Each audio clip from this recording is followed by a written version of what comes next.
Welcome to Let's Face the Facts. I'm David Almeida, and I'm your host for this rewatch podcast for the classic sitcom, The Facts of Life. I'm an actor in Orlando, Florida, and every week I invite an actor or artist friend to watch an episode with me. Join us as we synopsize, analyze, criticize, and ultimately idolize the show. Hey guys, welcome back. It's another week, another show. Thank you for downloading and pressing play. A little different this week because I am on a time crunch. I'm not in the studio doing the bumper separately. I'm actually in the interview portion right now. My guest is sitting next to me, and that guest is Wesley Slade. Hi, Wesley. Hey, what's up? Oh, that was almost sexy, but then it turned Muppety. Yeah, well, that's very me. Is it? That's no, a little bit minus the sexy, but a lot of Muppety. Yeah, that's been on some of your online reviews. Yeah, sexy but a little Muppety. Yeah. So, not doing the normal bumper, but Wesley's been a guest before. He's an amazing actor, performer, comedian, musical theater singer who moves well, puppet master, all of the everythings. Before we get started today, I do want to welcome a new Tutti Frutti, Jim S. Hey, Jim S., how are you? Jim S. is one of my new sponsors on Patreon. If you want to be just like him and be a part of the ever-growing family, you can go to patreon.com/facethefactspod, and you can financially support the show for as little as $1 a month. We're going to get right to it because he and I watched Season 6, Episode 21, Man in the Attic, and the original air date was February 27th of 1985. I know you guys would be disappointed if you didn't get the music, so here's the little Let's Face the Facts with Wesley Slade. This is where I'm going to put the music. Oh, I see. I was waiting for it to play. Okay, shh, it's playing now. Okay. Shh. Hi, Wesley Slade. Welcome to the show. Hey, buddy. It is Easter Sunday. We're recording this kind of close to the wire here. Yeah, it is. We just got done hunting for Easter eggs outside. It was lovely. We had a brunch because Wesley is only friends with gay men and his girlfriend. That's true. So we, of I course... like two straight friends. That's what happens in theater, though. You know, what you gonna do? That's the thing. So we had a brunch because we had to. It's required to keep our pink cards. And Justin made a focaccia that was amazing. How do you say that again? Focaccia. Focaccia. Justin is half asleep on the couch right now. Well, he's actually kind of full asleep on the recliner. No, I'm half asleep on the couch. He goes, I go, how's it going? Focaccia. We're recording now. We're recording the podcast now, but it's okay. Just lay there in your carb coma, which is where I was about 20 minutes ago, thinking I did not know if I was going to be able to record this. But special guest, Justin Schneider. Yeah, stay in drugs, don't do school. And then Steve Miller made this egg thing with tater tots and vegetables in it. Yeah. It was like we had a feast, and then I, of course, being the master baker that I am, experimented in college and have kept up with it. I made these really cool quadruple chocolate coconut cookie bars. They were very good. They were. I just had like a bite like right before we started recording. I was like, I'm not hungry at all. Yeah, I'm just going to keep eating this a little bit. Oh my God, it's the fucking worst. As far as I'm realizing as I get older that I can't do that anymore. I still do that. Yeah, right. But I can't do that anymore. You said doo-doo.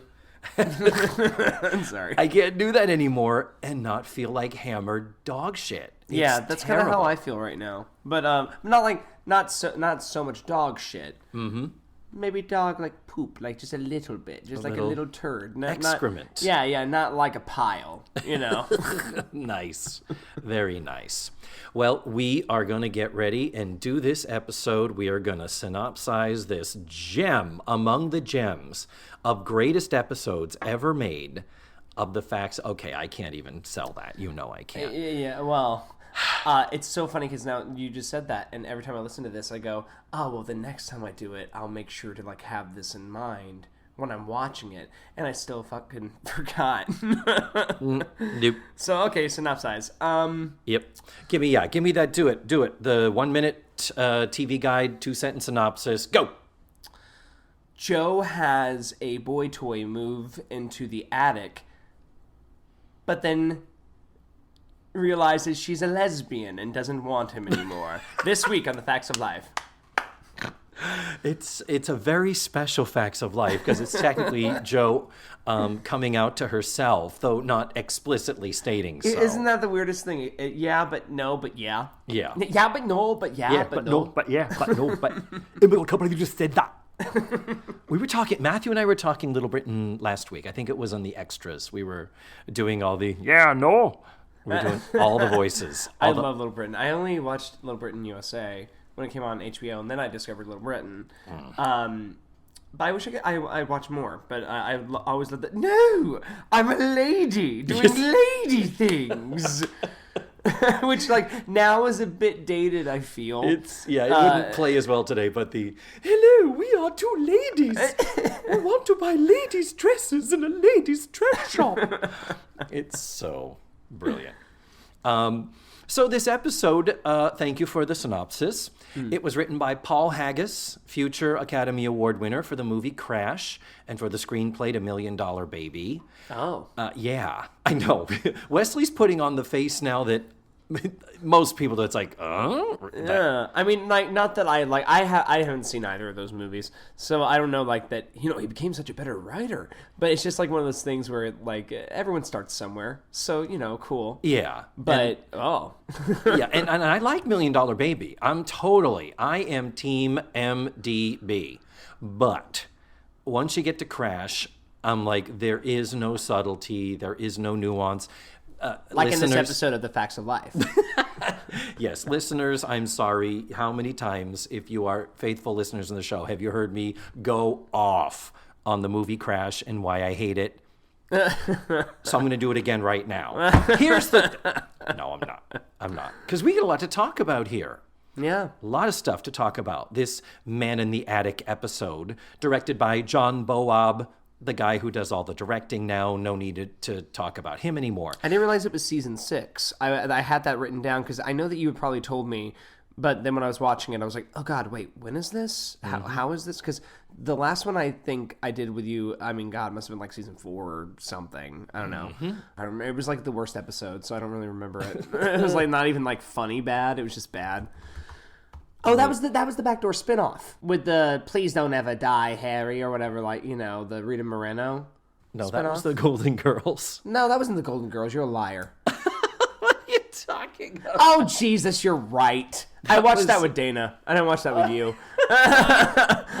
No, but there was a backdoor pilot thing. It was like a family, a guy. It was not a backdoor pilot, but it was Help from Home. It was season 4, episode 21. It was the one where Joe goes home and we met her family. Okay, right. Okay, Yeah. and I think I remember just saying that it felt like that's what it was because it was just about her and her family and no one else. Yeah, So it kind of felt like that, but I get it. Okay. Yeah, like if they had canceled Facts of Life, normally it would have been like, hey, do you want a show about a girl and her Italian-Polish family in the Bronx? Well, I can't believe I just got those mixed up. That is so funny. So we begin our episode in a new location where we have never been before. It is the attic of Edna's Edibles. And whenever they get into the attic, you hear them trying to bust down this door, like to get into the attic, because I guess the door's jammed or whatever. Yeah. But they're doing this slow pan across the attic, like really establishing this is a piece of shit place. Yeah. What were some items that jumped out to you? Because I made a list. You know what's funny? I didn't really notice items so much as I did look at it and go, this feels like I'm watching an opening to Fraggle Rock. Because I love Fraggle Rock, and in the opening, they have Doc's Workshop, and it looks it's like the same film, it's the same 80s, like, kind of like, this is what an attic is on a soundstage. And I really wrote that down. I was like, it feels like they're about to bust open the door, and it's going to be Fraggles walking in. Like, it felt super 80s and, like, dingy, like, and brown and stuff. Yeah, just... Well, all the cobwebs, too. It's like, am I in the Haunted Mansion right now? Yeah. Is the bride going to be there and the portraits suddenly changing into skeletons? It was comically like, this is an attic. Yeah. There is a gigantic steamer trunk. There are big baskets hanging. There is a dress form. There are crates of books. There's a giant stuffed mounted fish on a wall plaque. There is some upholstered furniture. There is old family portraits. There are tons of cobwebs over everything. Just, things you might need. And I have one question about all of this. Why? Like, whose is it? And how long has it been? Because didn't she buy that building? Okay, you have barely watched the show, Wesley, and you are asking this question, which is the question I'm going to ask. They started this shop in September of 1983. It is now February of 1985. Wow. So for all intents and purposes, they have been there a year and a half. This looks like the abandoned detritus of a life for 100 years. Yeah, like, oh, we forgot this room was here. Like, kind of just junk. And the fact is that it is a livable space. Soon we are going to be dealing with a person staying up there. But it's like, if this is livable space, why are the 4 girls sharing one big-ass bedroom when someone could have had some privacy? See, and I didn't realize that either, because, again, I haven't watched it in a long time, and I didn't watch this a lot in general.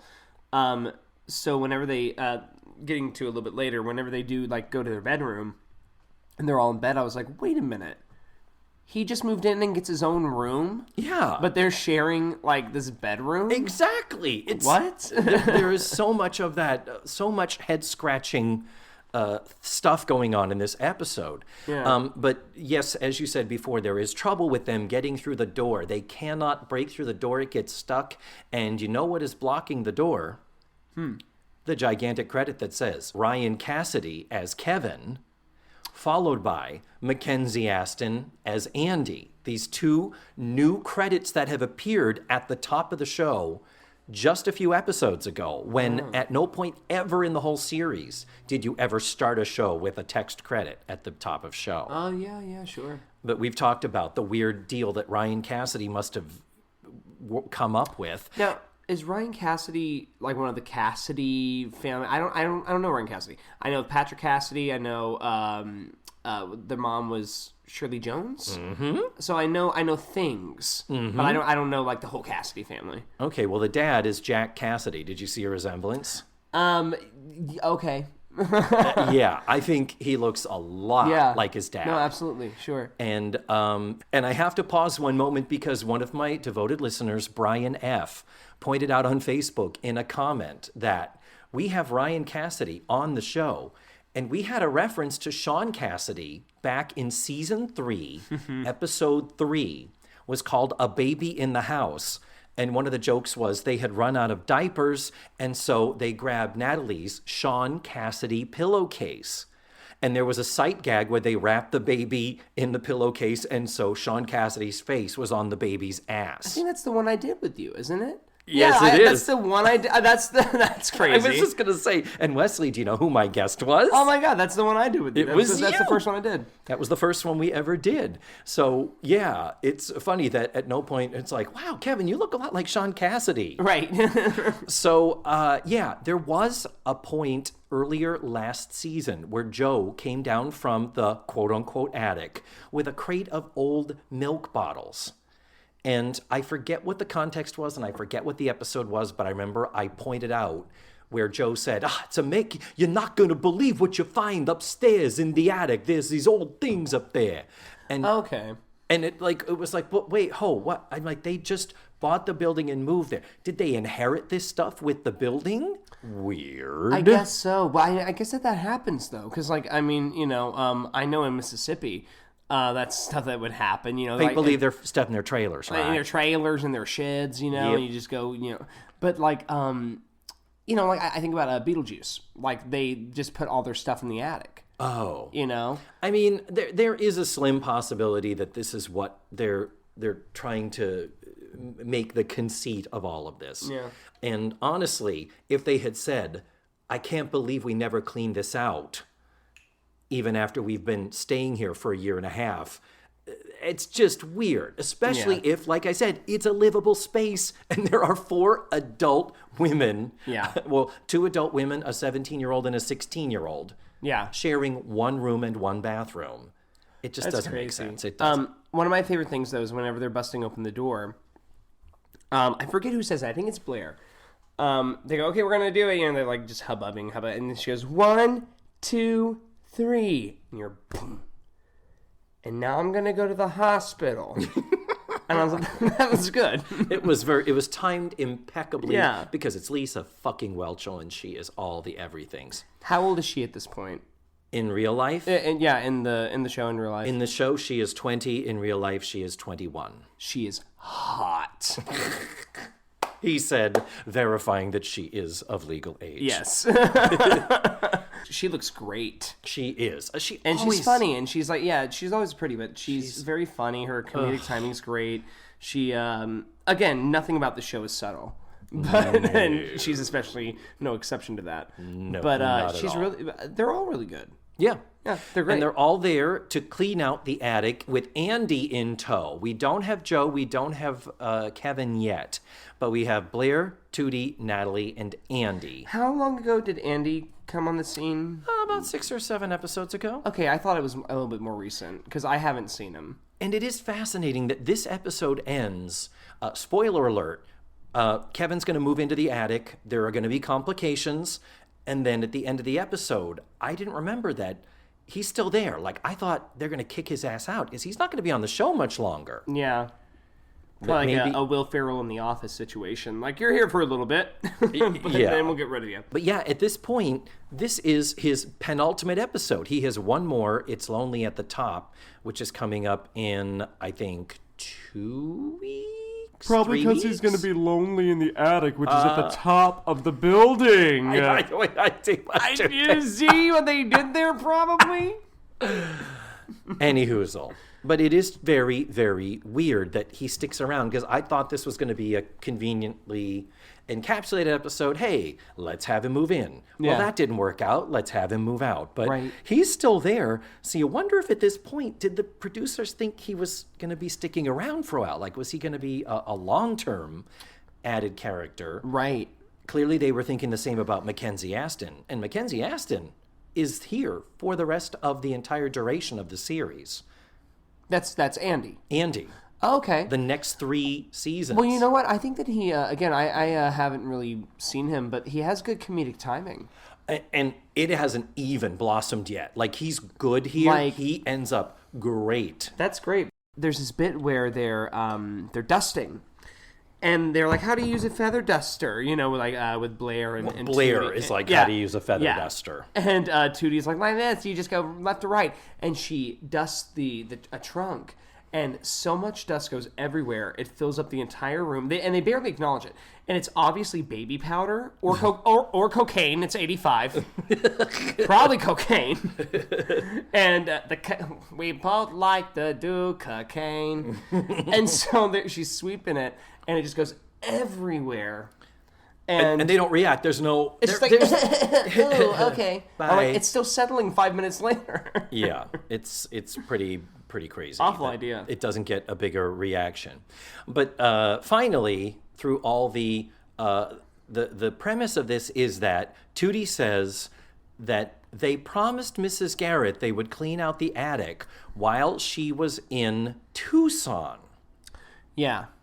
Last we knew, Mrs. Garrett was off with Ted, the man who she rekindled her high school romance with. They said that this is her new fiancé. Correct. They were going to get married very quickly, and then they quickly put the brakes on and just agreed to be engaged. So they've been on their kind of pre-wedding honeymoon in Canada for the last couple of weeks. Because you notice, no Charlotte Rae in this episode. She's gone. Pre-wedding honeymoon. Yeah. Is that even a normal thing? It's a sitcom thing. It's a sitcom Well, reality. and I noticed that she was gone, which was very disappointing because she's my favorite. Oh. So I was watching it and they said that. I was like, well, maybe she pops up later. No. I was cheated out of my Charlotte Rae. I don't even get to do the impression because she wasn't there. Like, nothing. No. But we can do a little exercise if you want. What happens is Joe and I keep wanting to call him Ryan. Ryan Cassidy plays the role of Ryan Kevin. Drives me crazy. So Joe and Ryan, nope. Joe and Kevin do. You got it. Yay! Yeah, I got it. Joe and Kevin do show up with the news that Kevin has been kicked out of his house. They don't really say why, other than he implies his roommates were big party animals, and because he was not, they kicked him out. That I'm was just weird. such a good, squeaky, clean, willy-nilly boy. You kick me out. Can I move in with you girls? I need a place to stay. I got to look for an apartment. And so Joe says, yeah, I'm going to help him do that. That's why I can't help you with the attic. But very quickly, Joe looks around and says, wow, how interesting, a livable space. And the girls quickly see what's going on. And we have this kind of back and forth of, you can see Joe, the wheels are turning of, why couldn't he live here? And the girls are like, yeah, well, no one could stay here. Well, we don't have a lot of space. Girl, do not fucking go there. Right. Until we discuss this. It was played really well, too. I thought that was the build-up to that. It was immediately obvious, to the point to where, what did we say his name was? Ryan? Kevin. Kevin with a K. And that's why, to the point to where I'm like, Kevin must be the stupidest fuck ever, which we kind of find he is, kind of. He's just a little dumb. But I'll use the word dim. Is a good way to describe it. But he, just like in terms of just standing there and seeing that body language and stuff, I just go, oh, I'll be leaving. Thank you so much for your hospitality. But they quickly say, let's discuss this. So then the four girls all retreat to their bedroom. And what it boils down to is Blair and Joe think that they should offer him to move in, mostly because Joe has been his buddy, and Blair wants him to do the cleaning. They're like, come on, girl, when the cleaning's done, he's still going to be here. And Blair's kind of like, oh. And Tootie's going ape shit because she's like, what will people say? They're going to call us trollops. In 85. Because, again, this all Jewish writers, and they do make fun of that because she goes, no one says trollops anymore. She goes, well, they'll bring it back for us. Yeah. And I was like, that's kind of funny. But, again. But at least they do acknowledge that Joe does bring up, no one uses the word trollops. And come on. But she's going crazy because of that. And to me, I'm sitting there like, well, first of all, I wrote down, this is the plot of a porno. Because they're like, oh, the boy wants to move in. What'll people say? Yeah. And then they all start waking up in the morning, seeing him in the kitchen, like one by one, going, well, this is, I know I'm getting ahead, but like, this is how I look, and this is how I look. And I'm like, see, in each porno, it was like, one fucks him in the kitchen, then they go to the bathroom, and he's like, oh, you're in the bathroom? Then he fucks the other one. And then, like, that's what would be happening. I didn't hear you in the shower with the water running. Right. It's like, that's what, like, everything that they were saying leading up to that. I was like, well, I know where this is going. There should be a porno called Man in the Attic. The Man in the Attic. Yeah. Or in the basement. Hey. Hi-yo. Or while we're talking about it, do you know that there was a movie called Man in the Attic? I thought you were going, while we're talking about it, let's look at some porn. Let's look at some porn, Wesley. I mean, we're just a couple of guys just hanging around. What if, just whip it out and start rubbing at them, bros, bro. Just, two dudes doing each other. It's not gay if I lay there. But Man in the Attic is the name of a film from 1953. It was based on The Lodger, which I assume was a short story or something. I don't know if it was a play, but according to the IMDb, after an enigmatic self-described pathologist rents the attic room of a Victorian house, his landlady begins to suspect her lodger is Jack the Ripper. Dun, dun, dun. Starring Jack Palance, Constance Smith, Byron Palmer. You know those people. And others. Anyone else in the cast? Of notability? I don't recognize anyone else in the cast. But, I mean, Jack Palance starts staying in the attic. That's creepy. Yeah. But there is the most fascinating dynamic going on with Tootie, getting back to the episode, is that Tootie has taken on not one, but two archetypes that she has never, ever taken on before. Number one, we do have this whole, what are people going to think? A man living with us? That is scandalous. She doesn't want him standing in the kitchen shaving, not because of it being gross or inconvenient. It's because she doesn't want any of the neighbors to see him. Neighbors say, I'm like, they'll say, oh, he's shaving. Yeah, oh, there's a man. It's like... Which is kind of weird, a man shaving at the window, but still. Here's the thing. It was the 80s. It was weird. Like, typically, we still... So you're going to say, it was the 80s. Men stood at the window and shaved themselves. Yeah, exactly. We did. It was their pubes. But no, in the 80s, there was still a lot of... we don't live together until we're married. Mm-hmm. Like, even though the 70s, the sexual revolution and Rhoda and all that stuff of people living together, shacking up, as they used to say, there was still an awful lot of stigma attached, or at least according to TV sitcoms. Yeah. The whole Three's Company thing of, oh my God, we can't just be a man and his two female friends living together. Yeah. People are going to assume that the women are whores and that they're all fucking. So weren't they? No, sorry. No, he was gay, remember? So nothing could be happening there. And Don Knotts is homophobic. That's what we got from that show. But I swear to God. There's a gay touching me. Oh, no. There'll be no hanky-panky. But, oh my God. Tootie, in addition to being this prude archetype, this what are people going to think, and oh my God, our reputations, that's all we have to offer society is our virginity as women. Right. But she also is the archetype of being the taskmaster, the ball buster. Right. She's like, I have a list of the tasks of who is going to do what when we're cleaning this attic. Later, there's going to be a list of demands and requirements placed upon Ryan, Kevin. I'm just going to call him Ryan or Kevin. I cannot separate those names. You said that, and I did not bat an eye. I just went, okay. Ryan, Kevin. Ryan, Kevin. Yeah. And here's funny, a couple of weeks ago, I said Brian with a B. It's like, that's technically nobody. Shows how memorable he is for this series, though. Let's be real. Yeah, he's not that... Well, I actually put, like, a little bit later, we're not actually far from what I was going to say later, which he drops some kind of a line, some kind of a joke. And it's fine. It's a funny enough line, but I wrote down hot guy funny. Meaning, like, he gets a pass because he's hot for not telling that joke properly. Well, is it what's coming up here? After the girls start talking about the pros and the cons, Tootie and Natalie seem to be against it. Natalie's just like, we don't have room. Tootie's about reputation. Blair is like, well, maybe he could help around the house. And Joe is just like, he's our friend and he needs help. And so they do put it to a vote. This little bit is cut from the syndicated version. And I'm very glad they did, because while this vote is happening in the full-length version, I'm sitting here thinking, where is Mrs. Garrett in all this? What the fucking fuck? Well, in the syndicated version, they say, let's put it to a vote. Cut to Blair saying, there's no sense in taking a vote. It's Mrs. Garrett's choice to make. That's a waste of time. Right. And I was like, okay, I like the syndicated version better in this case. I don't even really remember what happens in between that.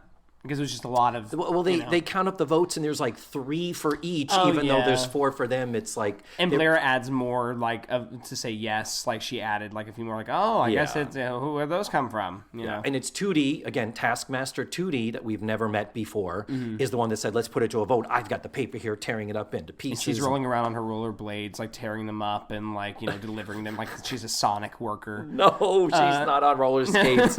She needs to be. It's been 5 years since the roller skates. Catch up with the 80s, Wesley. I don't know.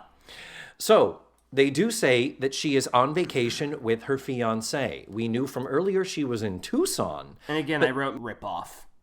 That's what I wrote. Oh, yeah, the fact that we don't get her. She's not on here. Yeah. Well, at this point, Charlotte Rae is trying to test the waters of being in the show less. I felt that. She's already appearing and feeling and is extraneous in a lot of the episodes. And I know that I know what happens with her and Cloris Leachman coming up and stuff. Like, how she leaves and Cloris Leachman comes in. I know about all that. Right. We still have one more season 7, to fully make the break. And then season 8 begins with Mrs. Garrett getting married to a different man and then leaving just as her sister, Beverly Ann, comes into the shop and all that. And all right.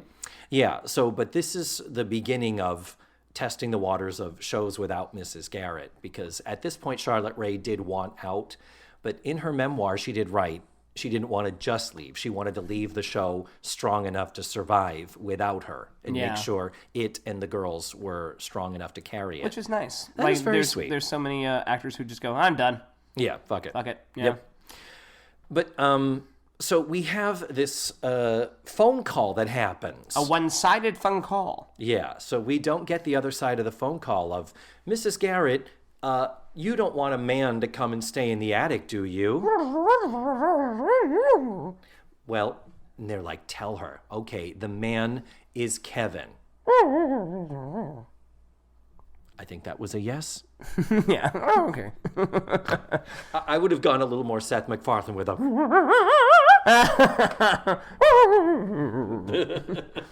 That's the thing. You want a man in the attic? No, but it's Ryan Kevin.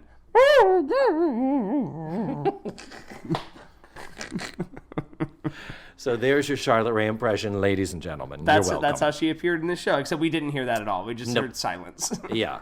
And true, it's that whole thing of, it is her fiancé. He's about to be her stepson. He's about to be her family. Girls, you are not her family. Yeah. You're her family of choice, but of course he would be welcome to stay and should be welcome to stay there temporarily. Yeah, yeah. For fuck's sake.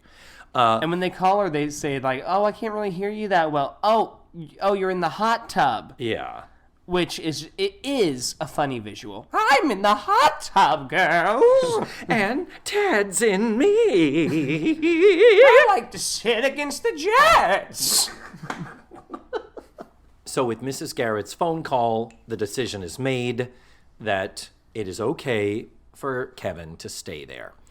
And so back to what you were saying earlier. This is where Kevin comes in and says, okay, girls, number one, I'm just walking into your fucking bedroom. Creepy. Right. And he says, I know you're having a discussion about whether or not you would like me to, but... And then he drops to his knees, grabs Natalie by the legs, and starts screaming, please let me stay here, please! Yeah, because I'll do whatever you want. I totally understand. Please let me stay.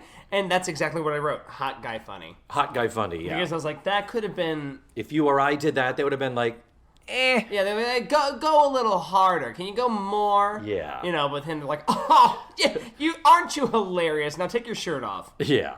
Could you do that a little less unattractively? Could you do that a little more naked, please?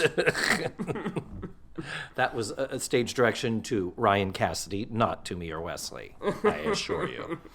So the last thing I'm going to say is that watching this in the context of the rest of the season, there is still this question mark in my brain of, so are he and Joe a thing because they showed up together? Yeah. There was a couple of episodes ago where he and she were doing like I'm going to the lecture that she wants to go to, and she's coming to see the movie that I want to see. Well, yeah, and that, when they walked in from having not watched any episodes, I immediately just figured that's here's her new boyfriend. Because she also was like, oh, why don't you stay here? And they had like that thing. It seemed like they had the chemistry of, oh, we're here together. Okay, we're leaving together. Kind of like a thing, And the resistance might have been like, it's not a good idea to have a guy you've just started dating coming and live with you. That's weird. I mean, that's it. That whole energy was questionable. And this will come into focus soon, thankfully. But then we go into the kitchen. And we don't get into the kitchen very often, but we have got Kevin shaving at the sink in his bathrobe. Blair comes in with her hair in curlers and less makeup on. Yeah. I think we're supposed to believe it's no makeup. Honest to God, Yeah. Lisa Whelchell's so fucking gorgeous. That might have been no makeup. I mean, that is true. She's very pretty. I'm sure she can go that no makeup route and be like, oh, are you wearing it? But at the same time, I did end up writing, because all the girls end up in the kitchen at some point, and I wrote down, they're all like just rolling out of bed, and they're all wearing makeup. Like, yeah. I mean, but again, it's a sitcom. I get it, but at the same time, the whole I look awful. You look no different from the last scene. What are you talking about?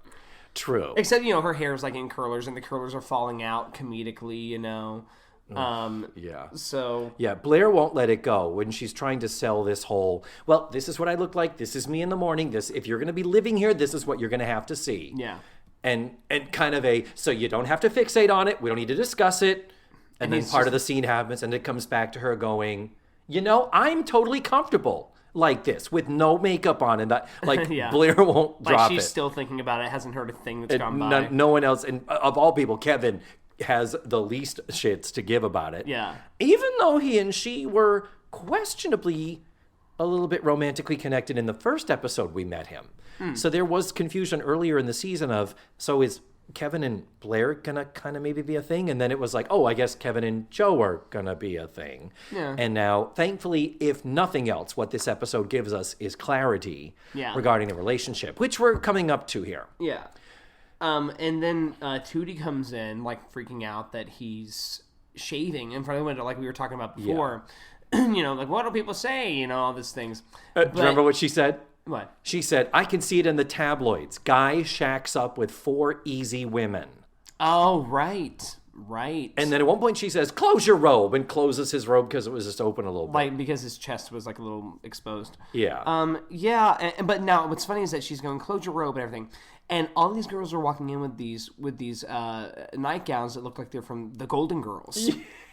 They're literally like draped in these big old fancy frou-frou things. And Tootie runs in, and what she's wearing is literally like a frock over a like an old grandma bonnety, like wristbandy. Like she's covered from head to toe and wearing a scarf. A scarf and a full-length bathrobe. Yeah, it's like it like literally covered, like from neck to her toes, like covered. And so are the other ones to whatever extent, but it's just to her like going, oh, people can see your body, and she's wearing something that's so conservative. It's like, well, I feel like that she has had a lot of episodes that contradict this reaction. Yeah. There's a lot of times where she wants to, go to the concert or do these things or be a teenager, and now all of a sudden, what do people say? Ooh. Last week, they were in Fort Lauderdale for spring break, and Tootie was a party fucking animal. So, like, now, this week, I'm trying to be better with Jesus. Yeah. Like what? Exactly. This week, she's the fucking prude church lady with a clipboard. What the hell? Also, I wrote down, much earlier in the first scene, they look 40. Yeah. Everyone did in the 80s. They really do. Everybody did. They did a pan to them, and I was like, they look like adult women. Yeah. Like, it's kind of weird. Matthew and I did an episode of Tattletales, the TV game show, on the last TV Talkaholics. And it was Nancy McKeon when she was dating Michael J. Fox the year before this. Nancy McKeon looks like she's 40. Michael J. Fox looks like he's 12. Right. Even though she's 17 and he's 22. Yeah.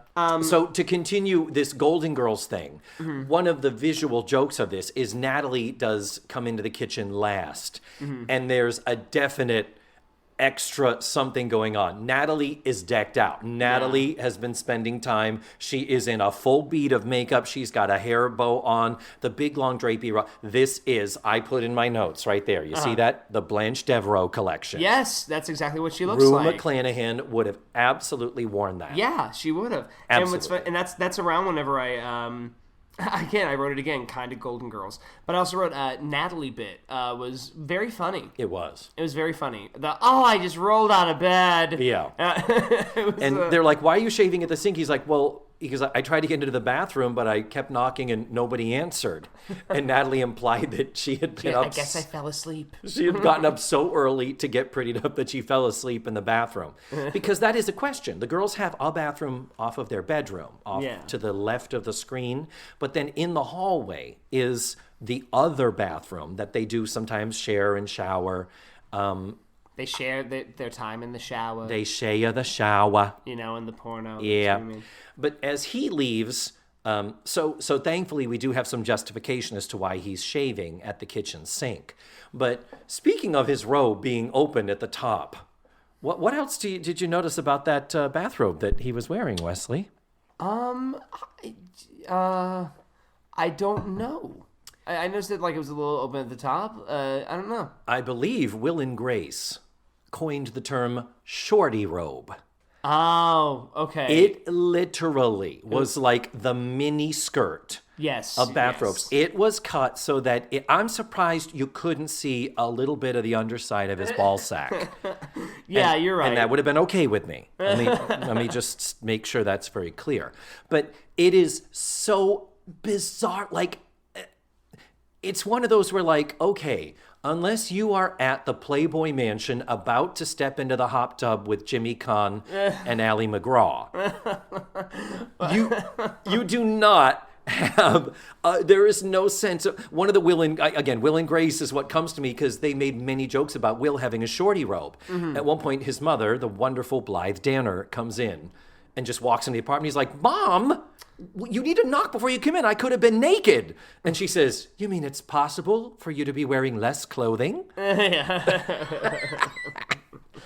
it is so clearly a robe that they had a fitting for to make sure it fell just under his ass, just under his junk, because you could see all the way to the very, very tops of his legs and thighs.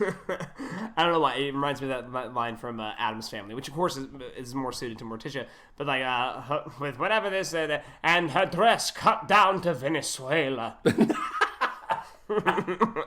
Well, this one was cut up to his neck. Yeah. I swear to God.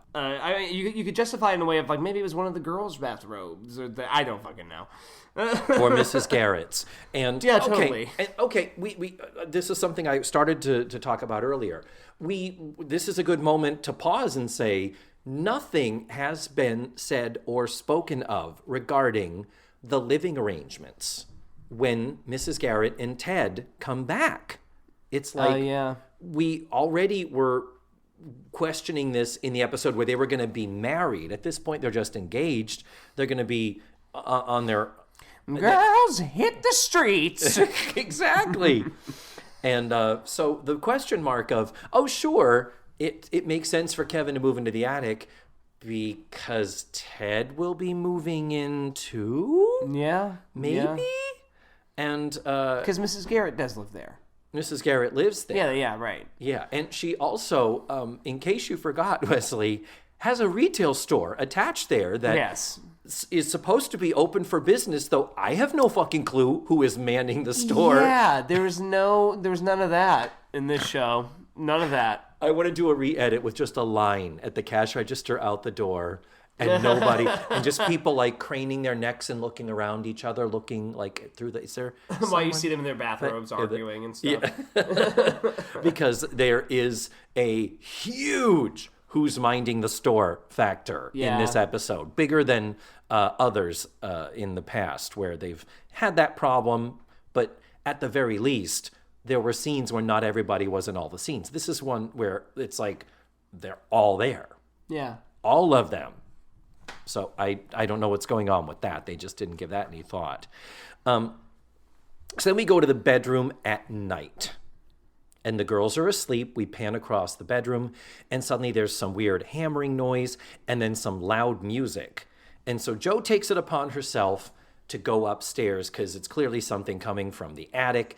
Blair stirs. And there's this hilarious moment where Blair's like, huh? What's that? And Jo just says, never mind, Blair. Go to sleep. It's a dream. I'm in your dream. Go back to sleep. And I wanted Blair to say, but you're not eating my pussy right now. No. That one's for Matthew. That was a Matthew joke. So then we get into the attic, and he's having trouble with the stereo or whatever. He said, I can't get the stereo to turn down. I'm so pretty and stupid. And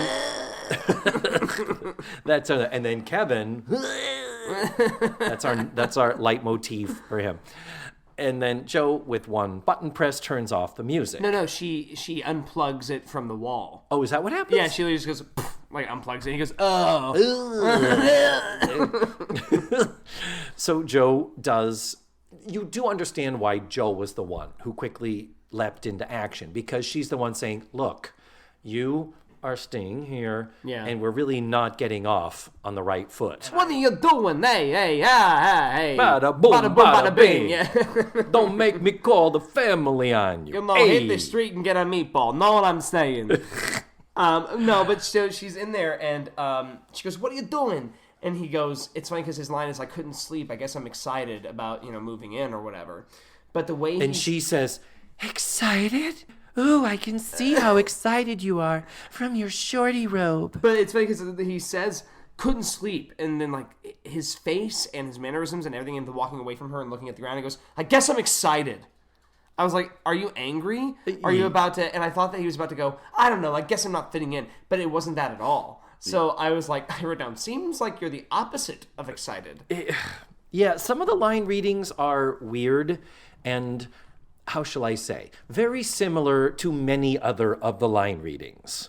Oh, I thought you were going to say very similar to a lot of community theater productions that I have seen. Ooh. Not that there's anything wrong with that. No. But let's be real, too. There's nothing bad about community theater. I have been a part of many bad community theaters. Oh, I was about to say. And contributed to the badness myself. Yes. There's some great ones. Those great ones. But yeah, let's just say that levels are not really being achieved yet. No. But people do need to find their footing, and Mackenzie Aston is a great example of this, because there's a timid little boy factor going on. Even though you're saying you get it. You see that there's something there. Yeah. The there that is there is so much more there later. Yeah, well, it's just like Natalie, like in the early episodes, Oh, yeah. You're like, oh, she's really bad, but you can see where she's good. Yeah. And she obviously at this point is like she's got it. Yeah. Oh, totally. Yeah. It's funny though because she tries to, like, they talk, chit chat, and she's like, okay, well, I guess we're done here with this little thing, and she starts to leave.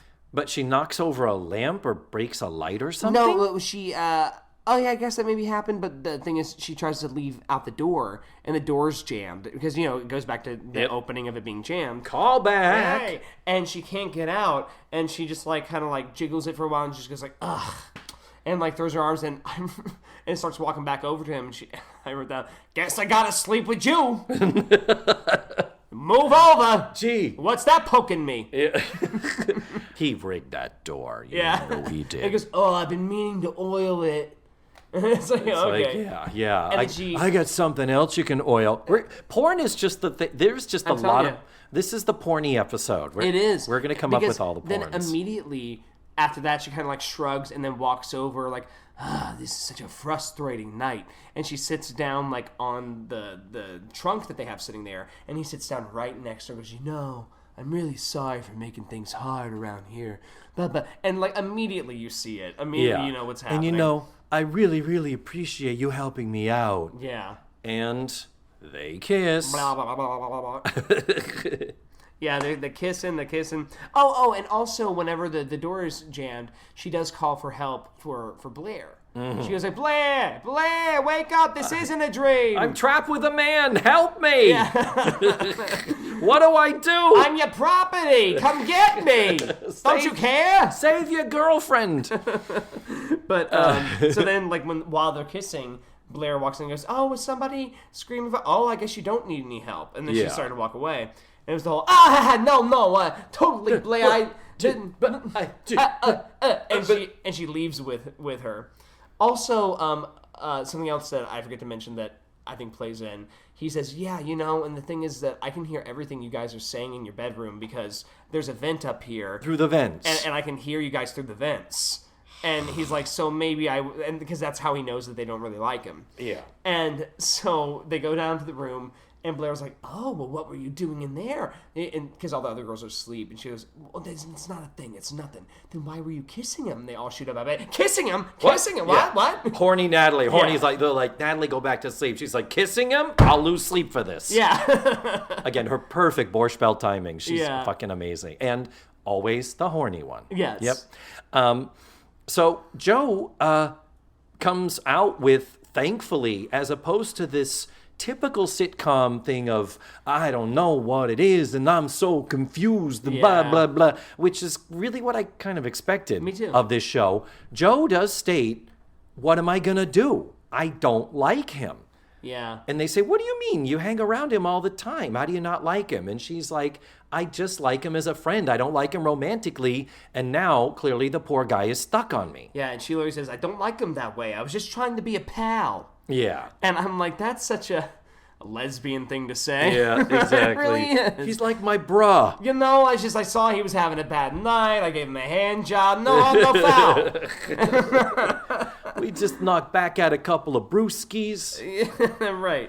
So it was like no big deal to her. But yeah, you're right. She's trying to figure out like what she didn't get. Yeah. And she does say something along the lines of, I guess I overreacted or something. And then he goes, yeah, you did. I can still hear you, by the way. Like, there's some, like, bit there. Yeah, there's something where he's like, fuck, he can hear us. And he's like, she goes, cover up the vent. And you hear him covering it up, and they cover up their side. Yeah.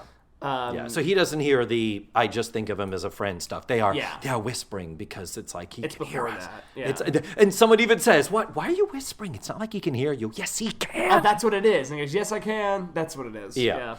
But the scene ends with a bizarre joke. Is that to wrap up and button this little scene with, okay, here is now the quandary. A kiss happened. Joe thinks he's infatuated with her now, and she knows she is not interested in him. So it ends with Blair saying, one thing that bothers me, out of all of us, he picked you. And they all go, whatever. But again, he picked you. That sort of thing, like, either on one hand, it's you're the ugly, unattractive one among the four of us. Yeah. Or clearly he has a thing for dykes. Yeah. I thought the same thing. I was like, that's like a weird one. He picked you. Wow. Is his gaydar off? Well, even like for that time, I was like, it's not even like. It's just not funny. They were like, how do we get out of this? I don't know. Oh, he picked you?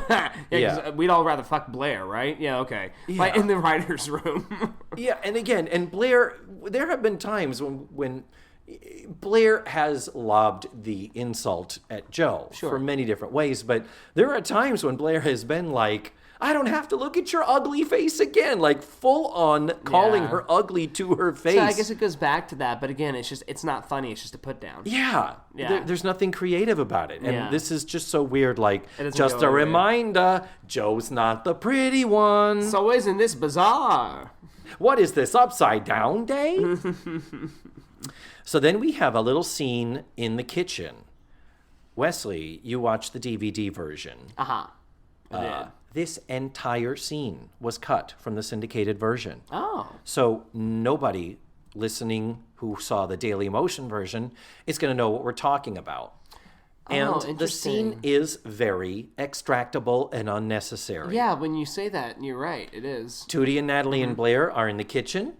Andy is peeking out into, I guess, the store and giving a report that they're talking. She's saying something. I'm trying to read her lips. This is where I wrote that he has good comedic timing. This is where I wrote it. Because there's something, I don't even remember what it was, but he just turned around and had this smarmy look of like, it's what I do. He like had some kind of line. And I was like, that was really good delivery. Yeah. So apparently Blair coached Joe in terms of body language and ways to let a boy down. Oh, okay. Because Blair has had to break up with many, many boys over the years.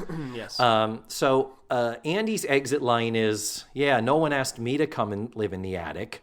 And they're like, Andy, you have a home until we decide that your parents are dead and you're an orphan, so Cloris Leachman adopts you. Yeah. But for this episode, Andy, you have a home. Yeah. And then he says, but living with 4 women my friends would gain a whole new respect for me.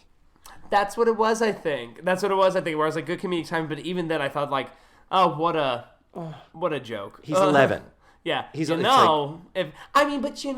like even when I was a kid and stuff, like around 11, 12 and stuff, while I certainly wasn't going, I need to live with some women.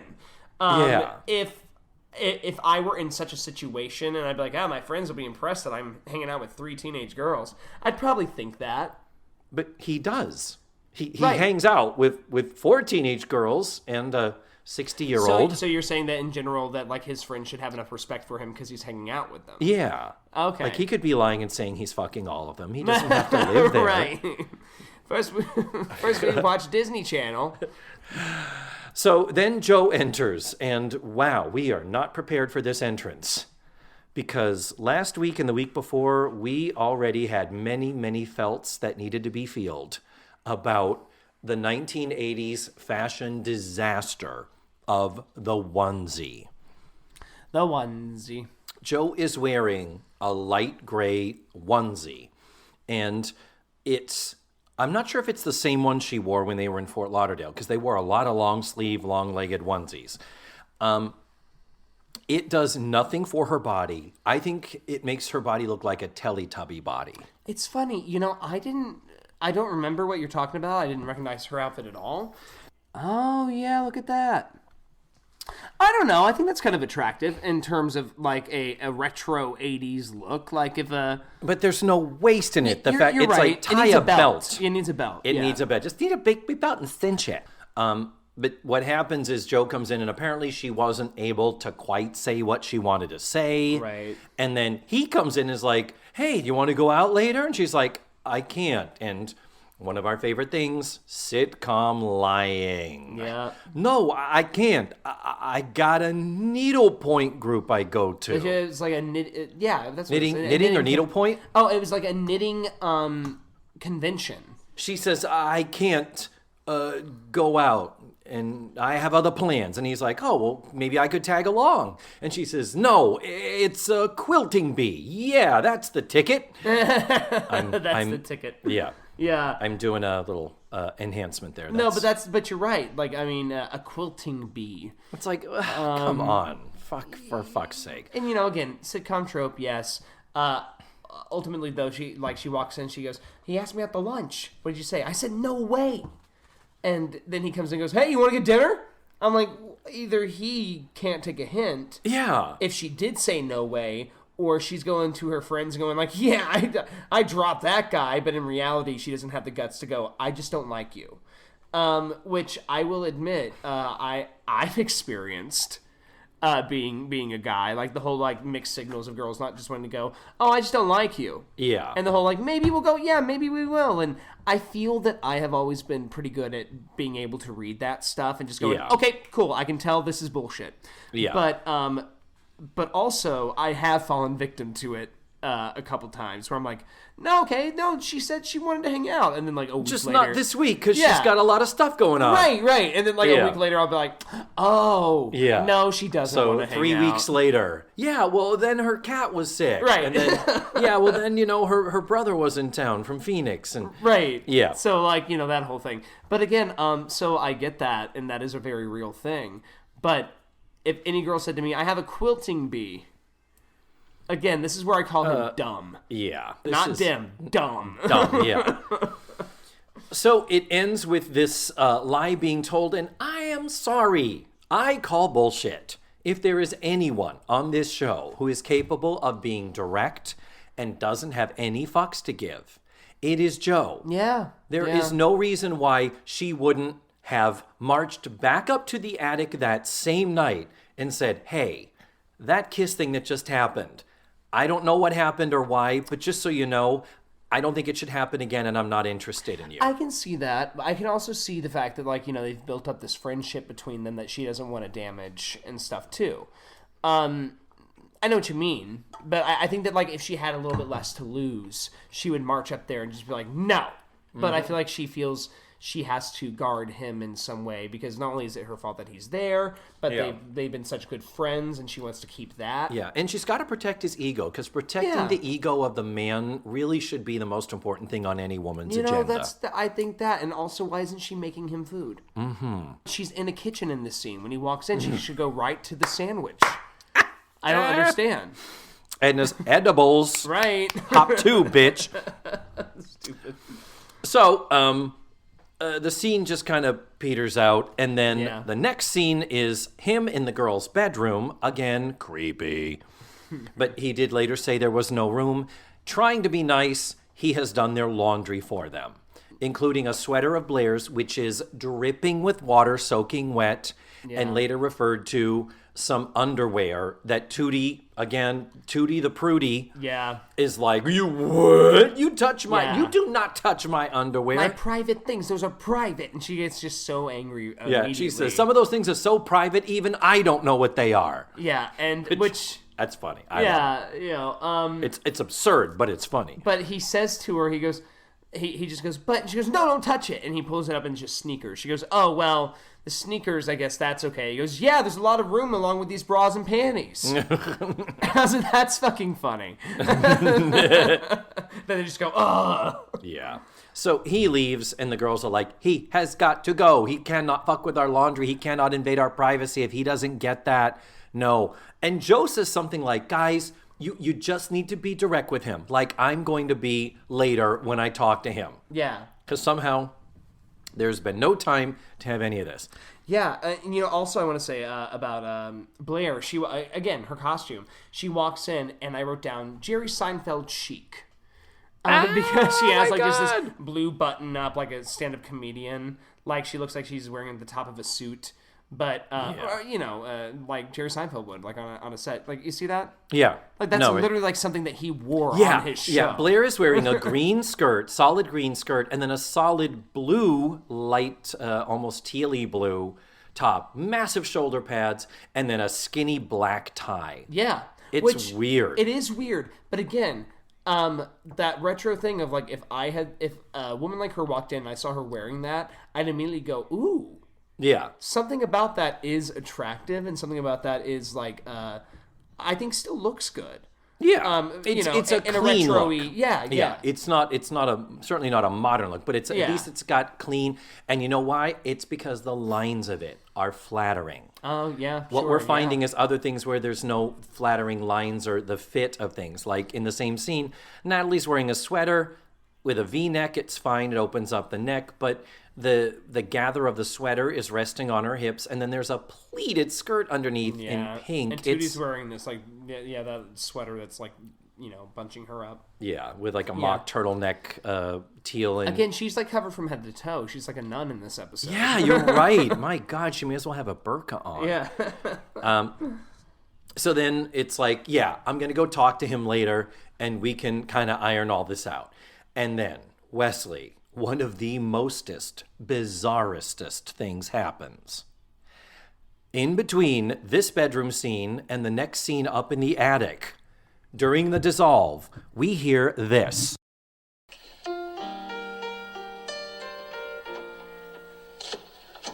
Oh, hi. What in the holy fuck of all fucks? That transition. It's like they said, we need a transition. Well, my my Reverend Mother who plays the piano at church is here visiting the set. Can you want to just plunk out a couple notes?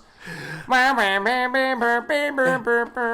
mean, it's fine if they did this at all. We've been tracking this. Well, okay, I've been tracking this all season, where some episodes have had a little bit of music at the beginning. Yeah. Some of it's been with drums and a flute. Some of it has had a little bit of electric guitar going. This episode had nothing at the beginning, and it has nothing at the end.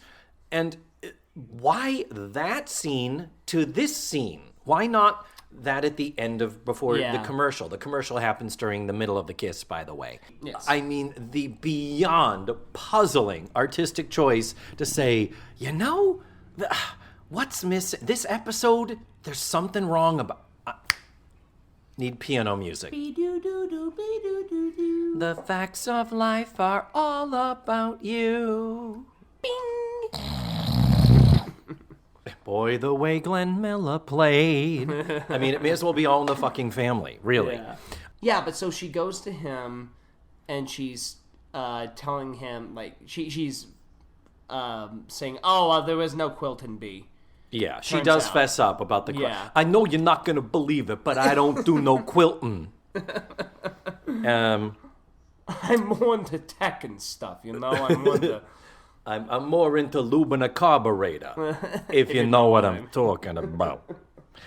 But as Joe is kind of waffling, again, of all people, for Joe not to be able to say, I like you as a friend, and I'm afraid I'm going to hurt your feelings when I say I don't want to be more than friends. Which I think she's starting to get there. It's just very, it's just that, hey, don't have a vagina. Yeah, right. And then when she's, you know. But then while she's talking, this girl walks in behind her. Just this girl we never seen. A very pretty girl. Very pretty girl. Very pretty blonde girl. And she looks out, she's like talking in like, hey, and the hey.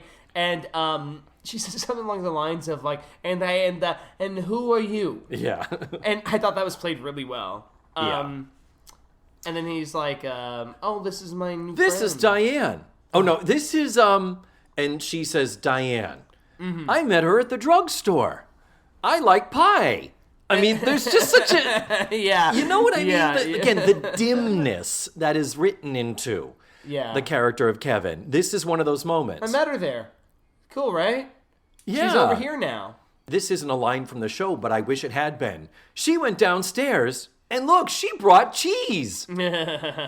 Because she did. It's like, cheese that's gonna go bad because it ain't selling, because Edna's Edibles isn't open, apparently. Right. So no one's minding the fucking store. Well, that's the thing, is that she comes up, and then immediately she's like starting to leave Joe, and she's like, oh, okay, well, I see you. You got your person, you got your cheese. Of course, Diane would be the way of... And he says something along the lines of, she said something about, like, I'm the best, or he says she's the best. I forget what it is. Something about the best. Because then she says to the girl, yeah, you sure are. And which made me go, again, yeah, you sure are. I wish you was my girlfriend. I want to be you. I want to be inside you. I want your skin on me. I don't know. Maybe I just want to cut your hair off and put it on my hair. So, any hoozle, we're back to the girls' bedroom. Good God, there's a lot of fucking scenes in this show. Yeah. Tootie and Natalie and Blair are writing down rules. Guess who is spearheading this? Tootie. Mm-hmm. Tootie, she loves her lists. Tootie loves her organization and cracking the whip like she's never, ever fucking done before. Yeah. So then Joe comes in and is like, he's got a girl up there. Yeah. And Blair's like, sounds to me like somebody's jealous. And Joe's like, I think you're the one that's jealous. And Blair says, show me how jealous you are, Joe. And then she throws her down and tears off. No. And Tootie and Natalie are like, we'll just be going out to we're going to go open the store. No, Natalie's in the corner going, I'll watch. I'm curious. So then, through the magic of the vents, Kevin calls her up to his room. Do we end up back in the room? Yeah, we end up back in the room. Upstairs, yeah. So then he comes in, and he does say, I apologize, that wasn't considerate of me. And then this is finally the talk that needed to happen. Yeah. Where she's like, I just don't want you to get your hopes up. And he says, well, Joe, we have the best time. We go out, we hang out. And she's like, yeah, that's friends. And he says, well, when I meet a girl that I like a lot, we can start as... again, I can't deliver these lines without going into my slightly dumb guy voice. Well, but because he's an idiot. Because he literally says, I can start as friends, but it can never just be that. Like, meaning I can't be friends with girls. I either fuck them or I'm not, or they're not my friends. It's a really, really shitty thing to do and say. And again, the 80s, whatever, that was charming or whatever the fuck then. I don't know. Yeah. But he's like, that's just how things work. Yeah, as in, like, it's like, well, no, that's clearly how you work. Penis goes in vagina and baby come out. Yeah. Joe, me want fuck. Yeah. So, anyhow, Joe is like, well, you're going to get over it. I don't even remember what the fuck she says in response to that. She said something like, well, like, you know, we can still be friends, and if it's not that, then you're not my friend, some shit like that. But he goes, okay, does this mean we can still kiss? That's right. And she goes like, no. Yeah. And then he goes, how about hand stuff? No. And then she goes, no. And then he goes, how about butt stuff? And she goes, no. He goes, well, you can peg me. And she's like, well, okay, now I'm interested. Yeah. You could just sit down and my face could happen to be underneath a cushion. Just watch me jerk off, okay? Yeah. It's really racy writing for 1985, I have to say. Well, it was an after-school special. They had to let the kids know these were the hard questions they were going to be asked. So... Oh, dear. So, very quickly, this scene changes gears when the other girls come up because, again, no one's watching the store. And they come in and they're like, okay, we have our list. And he's like, what list? The list of all of the conditions of your living here. So it's like, number 1, the beep. What do you mean the beep? There's no room on the answering machine for his name before the beep, so he doesn't get to be on the answering machine. Yeah, number 1. Okay. And they go, number 2, pets, no pet. Number 3, don't touch our laundry. Well, the thing I like about the pets thing was that don't pets, he goes, pets, and Blair comes forward and goes, I want my cows back. Yeah, the cows because on the the cows sweater. On the sweater, yeah. The sweater had cows. I thought that was on really it. funny. I forgot about that. Yes. And then while they're doing this list, we dissolve to an exterior shot of Edna's Edibles. You know, that store that doesn't appear in the show at all? Yeah. Right. This episode. And we hear the list continuing. And it's evening time. So it was apparently daytime before. Now it's evening. We hear crickets chirping. Yeah. You know, it's darker. Clearly it's after dark. And we hear the list continuing.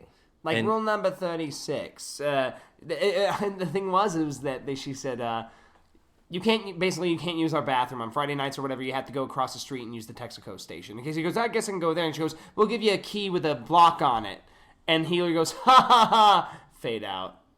Yeah. I was like, what? I was writing and I heard the fade out and then I was like, oh, wait, it's over? Oh, shit. Okay, I'm finishing my notes.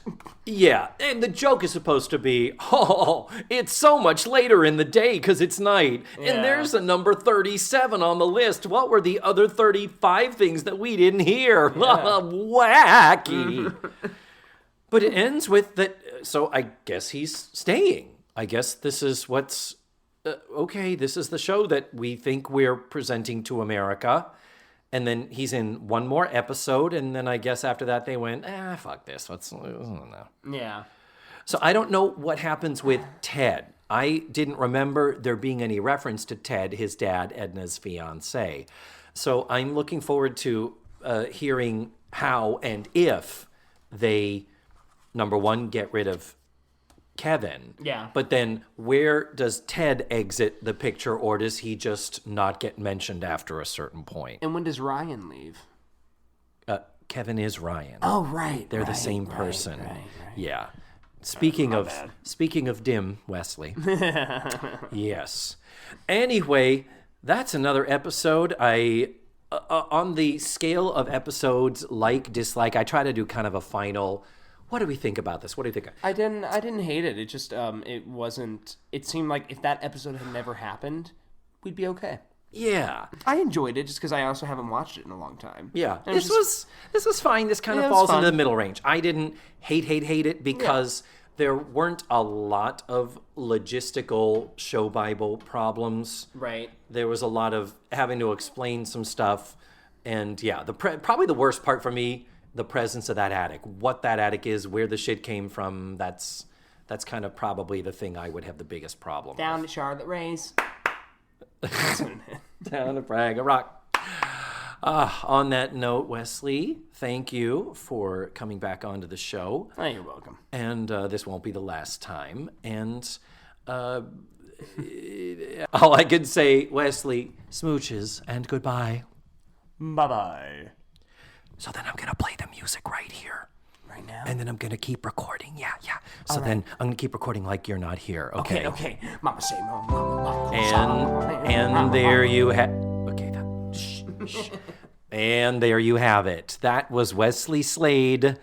Next week, I'm going to be watching Season 6, Episode 22, called The Last Drive-In. You can watch the show for free at dailymotion.com. I will post the link in the show notes and on this episode's webpage. That is all for now. Thank you so much for listening to this week's show. And remember, the facts of life are all about you.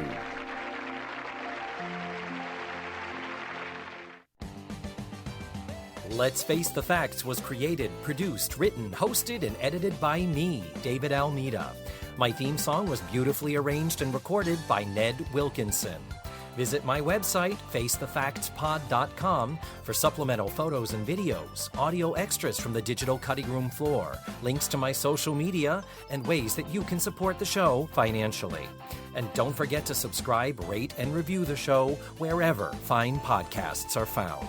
Tune in again next week for another thrilling episode of Let's Face the Facts.